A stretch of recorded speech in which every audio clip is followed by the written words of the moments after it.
Thanks, Speaker. My question this morning is for the acting Premier. We learned last week in court that former Cabinet Secretary Peter Wallace told a Premier's Chief of Staff, quote, "The only organization that didn't keep any records was a criminal organization," end quote. So I'm sure that it's only a coincidence that the government lawyered up this time when the Auditor General asked for what turned out to be 2 million emails from the Energy Ministry. Speaker, why has the government only turned over 1%, actually less than 1%, of the documents that the Auditor General has asked for from the government?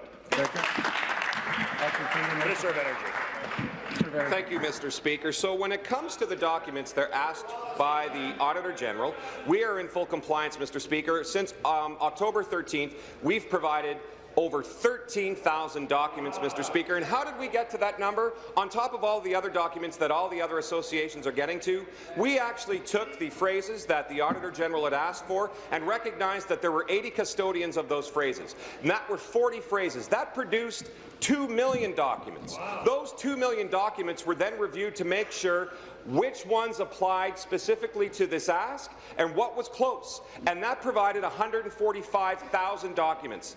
Then the Ministry of Energy, Mr. Speaker, is working hard to go through all of those documents to provide all of them that relate to the Fair Hydro Plan to the Auditor General. I know the opposition member knows this, and that's something that we're going to continue to talk about, Mr. Speaker, because at the end of the day, we are doing everything that we're supposed to do as a government to provide these documents to the Auditor General.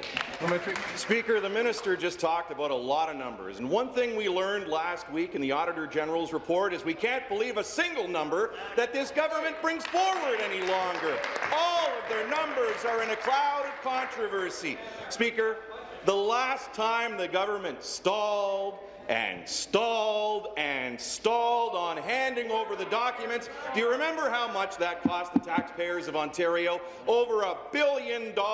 And we also got to learn about all kinds of neat things, like the secret code names they were using, like Project Vapor and Project Fruit Salad and Pete's Project that was going on, and the infamous double delete. How many secret codes are we going to find about this time? But we know that the lawyers are in there deciding which documents that they're going to turn over to the Auditor General.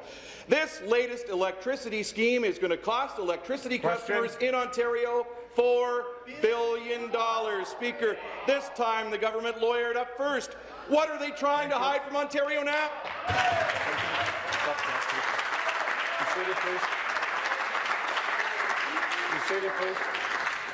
Thank you.